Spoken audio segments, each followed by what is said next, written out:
भांजा मासी को दूध में नींद की गोली देकर मैं घर में अकेली रहती थी। मेरा पति विदेश गया हुआ था।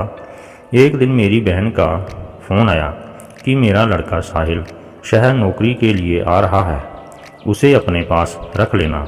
मैंने कहा ठीक है, मैं अपने पति से बात करके साहिल को घर में रख लूँगी। मेरे पति मान गए। फिर मैंने बहन के लड़के साहिल को घर में रख लिया। वह मेरा बहुत ही ख्याल रखता था। बाजार से कोई भी सामान लाना हो तो साहिल ला कर देता था। एक दिन मैं बीमार हो गई तो साहिल ने कहा कि आप आराम करो। रात को मेरे दूध में दवाई मिलाकर मुझे दे जाता था।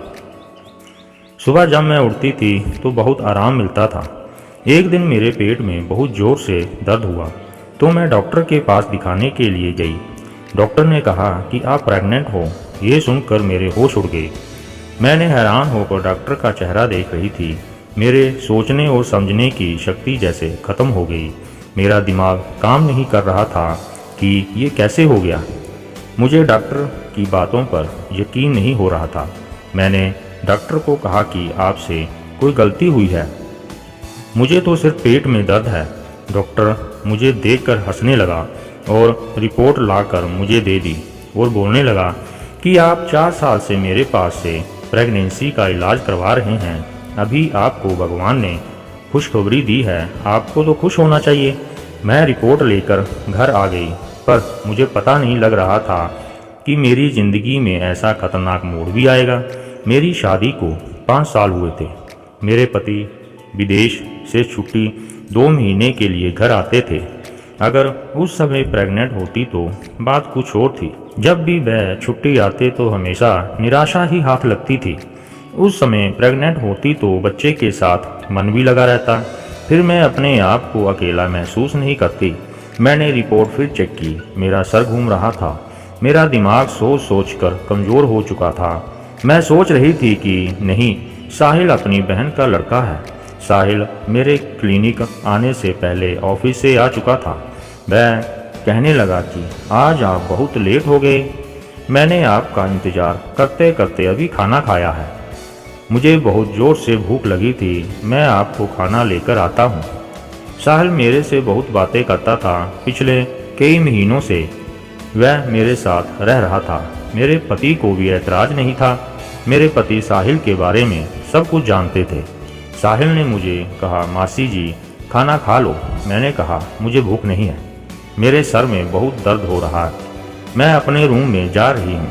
इतना बोलकर मैं रूम में चली गई और रिपोर्ट दराज में रख दी। मैं बेड पर लेटे यही सोच सोच कर परेशान हो रही थी कि साहिल मेरी बड़ी बहन का लड़का है। उसके बारे में ऐसा सोच भी नहीं सकती। मैं उसके माँ के समान थी, पर रिपोर्ट देखकर मेरा शक साहिल के ऊपर जा रहा था, क्योंकि मेरे और साहिल के अलावा घर में कोई भी नहीं था जिस पर मुझे शक होता। मैं अपना सर दोनों हाथों में लेकर बैठ गई। फिर मुझे याद आने लगा कि पिछले कई दिनों से साहिल मुझे दूध के साथ दवाई देता है, जिसको खाकर मैं गहरी नींद में सो जाती थी। और जब मैं सुबह उठती थी तो मुझे बहुत ही आराम मिलता था। कहीं साहिल मुझे नींद की दवाई तो नहीं देता, जो मेरे सोने के बाद मेरे साथ कुछ गलत करता हो। मेरे मन के अंदर घुटन सी बढ़ती जा रही थी। क्या सच्चे रिश्ते अंधे हो चुके थे कि हवस के आगे कुछ भी नज़र नहीं आता। मैं तो साहिल की माँ ही थी ना। वह मेरे लिए एक बेटे के समान था। मैंने तो साहिल से कुछ भी छुपा के नहीं रखती थी। कैसे उसका दिल इतना बड़ा गुनाह कर सकता है। मैं बहुत रो रही थी। मेरी हालत बहुत ख़राब होती जा रही थी। मुझे अभी भी याद है कि साहिल जब छोटा था तो मेरी गोद में खेलता था। अपनी तोतली जुबान से मौसी मौसी बोलता था। मैं सबसे छोटी थी। मेरा सारा समय मेरी बहन के पास ही निकलता था। जब मेरी शादी हुई तो साहिल कॉलेज में पढ़ता था। साहिल मेरा घर का नाम ले लेकर बहुत मजाक करता था कि आप बहुत सुंदर हो, आपका होने वाला पति काला और गुस्से वाला है। आपकी और उसकी जोड़ी सुंदर नहीं लगेगी। आपके साथ मेरे जैसा स्मार्ट लड़का अच्छा लगेगा। साहिल हर समय मेरे साथ मजाक करता रहता था। मैं भी उसके साथ घूमने चली जाती थी। जब साहिल मेरे पास आया था तो मेरे साथ देर रात तक बातें करता था, हंसता और मजाक करता। अभी भी ये कहता कि नीतन अंकल ने विदेश में दूसरी शादी कर ली होगी, तभी तो वापस आने का नाम नहीं लेते। जब मैं साहिल को गुस्से से बोलती तब हंसने लगता।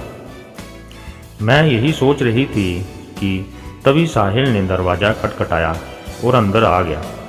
अभी भी उसके हाथ में दूध का गिलास और दवाई थी। साहिल बहुत आराम से मेरे सामने बैठ गया। उसके बैठते मैं डर के थोड़ा सा पीछे हो गई। ना जाने साहिल क्या कर दे। जो मैं डॉक्टर से सुनकर आई थी, मेरी जगह कोई भी होता तो मैं भी डर जाता। साहिल मुझे देखकर हैरान हुआ और पूछने लगा, क्या बात है मौसी, इतना डर क्यों रहे हो? सब ठीक तो है? ये लो दूध पी लीजिए और आराम से सो जाओ। मैं दूध का गिलास लेकर साइड पर रख दिया। मुझे मालूम था कि साहिल अपने ऑफिस की बातें सुनाएगा। जब तक मुझे नींद नहीं आ जाती, साहिल यहाँ से नहीं जाएगा। मुझे साहिल पर बहुत गुस्सा आ रहा था। दिल कर रहा था कि उसको मार दूं, पर मैं उसको रंगे हाथों पकड़ना चाहती थी। साहिल ने कहा, क्या हुआ मौसी, आप परेशान क्यों हो रहे हो? मैंने कहा, मेरे सर में बहुत दर्द हो रहा है, मुझे बिल्कुल भी जगाने की कोशिश मत करना। ये सुनकर जाने से पहले कहने लगा कि आप आराम से सो जाइए और सोने से पहले दूध जरूर पी लेना, क्योंकि आपने खाना भी नहीं खाया। इतना बोलकर साहिल कमरे से बाहर चला गया। मैं देखना चाहती थी कि ये मेरे साथ क्या करता है। मैंने दूध खिड़की से बाहर फेंक दिया और दवाई दराज के अंदर रख दी। अभी मुझे उस समय का इंतज़ार था कि कब साहिल आएगा। तो 2 घंटे निकल चुके थे, पर कोई नहीं आया। फिर मैं परेशान हो गई। वो कमरे से बाहर आई तो देखूं कि साहिल क्या कर रहा है। जब मैंने धीरे धीरे से दरवाज़ा खोला तो मेरे होश उड़ गए। मैंने दरवाज़ा धीरे धीरे बंद कर दिया। मैं अपने कमरे में आ गई। फिर मेरे मन में वही बातें आने लगी। जब मेरी बहन का फ़ोन आया था, मैं कहती थी कि साहिल शहर नौकरी करना चाहता है, पर तुम जानती है कि मैं इस बात से सहमत नहीं हूँ। उसको हॉस्टल में रहने की इजाज़त नहीं है। मेरा साहिल बहुत सीधा साधा है, वह गलत लोगों के साथ ना मिल जाए। और तुम जानती हो कि हमने इसकी देख रेख कैसे की है, और जहाँ 100 लड़के रहते हों वहाँ को बुराई तो होगी ही। इसलिए अगर तुम साहिल को अपने घर रख लो तो मुझे बहुत खुशी होगी। मैंने अपनी बहन को हाँ कर दी थी, क्योंकि साहिल मेरा भांजा था, मेरे बेटे जैसा है। मेरे सर फटने में था, क्योंकि साहिल उस समय अपने कमरे में सिगरेट पी रहा था। अगर ये बात उसकी माँ को बता देती तो वह जीते जी मर जाती। मैंने सोचा कि साहिल को बोल दूं कि मैं अपना रहने का इंतज़ाम कहीं और कर ले। मैं अपने घर में नहीं रख सकती, पर बोल नहीं पाई। मैंने अपना दरवाज़ा बंद कर लिया और सो गई। सुबह दरवाज़ा बहुत ज़ोर से खुला और मैं उठकर बैठ गई। सामने साहिल खड़ा था। उसने मुझे बहुत गुस्से से बोला कि आपने दरवाज़ा क्यों बंद किया था। उसका मुझे ऐसे बोलना, मुझे उस पर बहुत गुस्सा आ गया। वह होता कौन है मेरे से ऐसे बात करने वाला? शायद उसकी परेशानी इस बात से थी कि मैंने उसका रास्ता बंद कर दिया। जो गलत काम मेरे साथ कर रहा था, इसीलिए मेरे साथ गुस्से में बोल रहा था। मैंने कहा, तुम होते कौन हो मुझे ये सब पूछने वाले? साहिल मुझे गुस्से से देख रहा था और हैरान भी हो रहा था। फिर वह प्यार से बोलने लगा, मासी, रात आपकी तबीयत ठीक नहीं थी तो मुझे फिक्र हो रही थी। मैं कब से दरवाज़ा खटखटा रहा था। मैंने सोचा आप बेहोश तो नहीं हो गए। मैं परेशान हो गया था। आपने दरवाज़ा अंदर से लॉक कर दिया था। कृपया दरवाज़ा अंदर से लॉक ना किया करो। मैं साहिल की झूठी फिक्र और दिखावे की परेशानी को देखकर मुझे बहुत गुस्सा आया। मैंने साहिल से कहा, तुझे फिक्र करने की कोई ज़रूरत नहीं है। फिर मैं कमरे से बाहर आ गई, अपने लिए खाना बनाया और खाना खाकर पड़ोसी के घर सहेली के पास चली गई। मेरे पड़ोसी में मेरी उम्र की लड़की रहती थी, जो कि शादीशुदा एक बच्चे वाली थी। मेरी दोस्ती उसके साथ बहुत अच्छी थी। उसका पति भी मुझे छोटी बहन की तरह समझता था। जब भी बाहर जाता था तो मुझे पूछता कि बहन, कुछ बाहर से सामान लाना हो तो बता दिया करो। मैं अक्सर उससे सामान मंगवा लेती थी, पर जब से साहिल आया है मैं हर काम साहिल से करवा लेती थी। उस समय तो मेरी पड़ोसियों से ही काम था, क्योंकि मुझे एबॉर्शन करवाना था।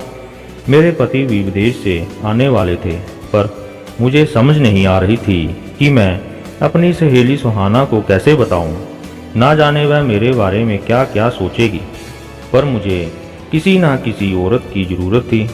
मुझे ये एबॉर्शन कराना ज़रूरी था, क्योंकि अगर मैं नीतन को बता देती हूँ तो वह बर्दाश्त नहीं कर पाता और मुझे छोड़ देता। मेरा घर बर्बाद हो जाएगा।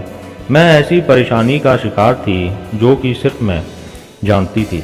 मैंने स्नेहा को कहा, मेरे पेट में बच्चा है, एबॉर्शन कराना है, इसलिए वह मेरे साथ डॉक्टर के पास चले। वह मान गई। मैं एक लेडीज़ डॉक्टर के पास गई जो मेरा काम आसानी से कर दे। वह डॉक्टर मान गई। एबॉर्शन करने से पहले उस रात हिम्मत करके मैंने घर आते ही साहिल को बोल दिया कि मैं तुझे अपने घर नहीं रख सकती। मेरी ये बात सुनकर वह हैरान रह गया और बोलने लगा कि मासी जी, आप क्या बोल रहे हैं? मैं आपको छोड़कर क्यों जाऊंगा? मुझे तो कोई परेशानी नहीं है, मैं तो कहीं भी रह लूँगा। आप अकेले कैसे रहोगे? मैंने कहा कि तेरे आने से पहले भी अकेली रहती थी, तुझे जल्दी से जल्दी अपने रहने का ठिकाना देख लो। उसने कोई जवाब नहीं दिया, पर चेहरे से परेशान जरूर लग रहा था। मैंने अपने कमरे में जाकर सो गई। कुछ देर में मुझे नींद आ गई। फिर मुझे होश नहीं था कि रात को जब मेरी नींद खुली तो मुझे लगा कि मेरे साथ कुछ सोया है, पर अंधेरे में दिखाई नहीं दे रहा था। मैं बुरी तरह डर गई। मुझे जल्दबाजी में कुछ दिखाई नहीं दे रहा था। मैं हल्ला करने लगी और अगले ही पल जो मेरे साथ सोया था वह उठकर बैठ गया और मेरे मुंह पर हाथ रख दिया। फिर उसने लाइट जगाई तो देखकर मेरे होश उड़ गए। वह मेरा पति था। मैंने पूछा कि आप कब आए? वह भी अचानक ही आ गए। तो मेरे पति हंसने लगे, बोले कि सरप्राइज देना था। जब मैं घर आया तो साहिल ने दरवाज़ा खोल दिया था। उसको पता था कि मैं आने वाला हूँ, पर तुम्हारे कमरे का दरवाज़ा बंद था, तो मैं खिड़की से अंदर आ गया। तुम भी अजीब हो, साहिल कौन सा गैर है जो तुम दरवाज़ा बंद करके सोई हो? नीतन की बात का जवाब देती उस समय मैं बहुत ही दुखी थी। नीतन के गले लगकर बहुत रोई। वह मुझे रोता हुआ देखकर समझ गया कि मैं बहुत उदास हो गई थी, पर हकीकत तो मैं जानती थी। जब मैं सुबह उठी तो नीतन सो रहा था। मुझे एबॉर्शन कराने के लिए जाना था, पर नीतन की मौजूदगी में मुमकिन नहीं था। मैं यूँ सोचकर परेशान थी कि नीतन को क्या बहाना लगाऊं। मैं परेशान सी बाहर आकर बैठ गई। साहिल ने खाना बनाया और बाहर आकर खाने लगा। वह बोला, मौसी, अंकल का सरप्राइज़ कैसा लगा? मैंने कहा, तुम कितने बेशर्म इंसान हो, तुझे शर्म नहीं आती? एक तो तुम मुझे मौसी बोलती हो, दूसरा ये काम करते हो। ये सब बोलकर मैं थक चुकी थी, इसीलिए उस दिन जो मेरे मुंह में आया मैं बोलती गई। साहिल हैरान होकर देख रहा था मुझे। कहने लगा, मौसी, आप क्या बोल रहे हो? मैं कुछ समझा नहीं। फिर मैं कमरे में गई। नीतन अभी सो रहा था। मैं रिपोर्ट लेकर साहिल के सामने रख दी। मैंने कहा, पढ़ो इसको और अपना गंदा चेहरा लेकर यहाँ से बाहर हो जाओ। मैं नहीं चाहती कि नीतन को कुछ पता चले। जब साहिल ने रिपोर्ट देखी तो उसके चेहरे का रंग उड़ गया। इससे पहले साहिल कुछ बोलता कि नीतन उठकर बाहर आ गया। वह साहिल के हाथ से रिपोर्ट लेकर पढ़ने लगा। मेरी तो जान निकल गई। अभी मेरा घर टूट जाएगा। नीतन अभी मुझे तलाक दे देगा। मुझे चक्कर आ गया, मैं गिर गई। जब मुझे होश आया तो मैं हॉस्पिटल में थी। नीतन मुझे बहुत गंभीरता से देख रहा था। मैं बोलने लगी, नीतन, मेरी कोई गलती नहीं है। साहिल मुझे नींद की गोली देता था। मुझे कुछ नहीं पता। आप मुझे तलाक मत देना। मैं आपसे बहुत प्यार करती हूँ। मैं आपके बिना नहीं रह सकती। मैं बिस्तर में पड़ी हाथ जोड़कर नीतन से माफ़ी मांग रही थी। नीतन ने मेरे हाथ पकड़े और कहा कि मैं तुम्हें नहीं छोड़ूंगा। मैंने तुम्हारे सारे टेस्ट दोबारा करवाए हैं। तुम प्रेग्नेंट नहीं हो। शायद तुम्हारी रिपोर्ट किसी के साथ बदल गई थी और ना ही तुम गुनहगार हो और ना ही साहिल गुनहगार है। साहिल ने कोई गलत काम नहीं किया। ये सब रिपोर्ट बदलने से हुआ है। मेरी नज़र साहिल पर पड़ी तो वह रो रहा था। बिना आवाज़ किए आंखों से पानी निकाल रहा था। ये देखकर साहिल मेरे पास आया और कहने लगा कि मौसी, आपने सोच भी कैसे लिया कि मैं आपके साथ ऐसा कर सकता हूँ? आप मेरी माँ जैसी हो। मैंने कहा कि मैंने तुम्हें सिगरेट पीते देखा था। तो साहिल ने कहा कि सिगरेट कभी कभी पीता हूँ, रोज़ नहीं। मैं आपका बहुत ख्याल रखना चाहता था क्योंकि मैंने अपना बचपन आपकी गोद में गुजारा है। मैं अपनी माँ का खाना पीना दवाई का ख्याल नहीं रख सकता। अगर मुझे पता होता कि मेरी वजह से आपको तकलीफ़ हो रही है तो मैं कब का चला गया होता। वह रो रो कर ये बातें बता रहा था। एक रिपोर्ट ने मुझे इतना शर्मिंदा कर दिया कि मैंने साहिल से माफ़ी मांगी और उसे यहीं रहने को बोला। अब मुझे अपने किए पर बहुत पछतावा हो रहा था। एक गलत रिपोर्ट ने सब सोचने पर मजबूर कर दिया था। अगर मैं दोबारा टेस्ट करवा लेती तो ये सब ना होता। दोस्तों, अगर आप हमारे चैनल पर नए हैं तो चैनल को सब्सक्राइब करना मत भूलना। चैनल को सब्सक्राइब जरूर करना। मिलते हैं अगली कहानी में।